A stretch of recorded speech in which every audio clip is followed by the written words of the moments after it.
Presiden terpilih RI, Prabowo Subianto menyoroti kehadiran kandidat Pilpres 2024, Anies Baswedan dan Muhaimin Iskandar atau Cak Imin yang hadir dalam penetapan Presiden dan Wakil Presiden oleh KPU, Rabu 24 April 2024 hari ini.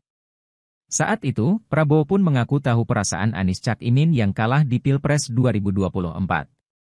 Sebab, ia pernah berada di posisi tersebut saat kalah 3 kali dalam kontestasi Pilpres.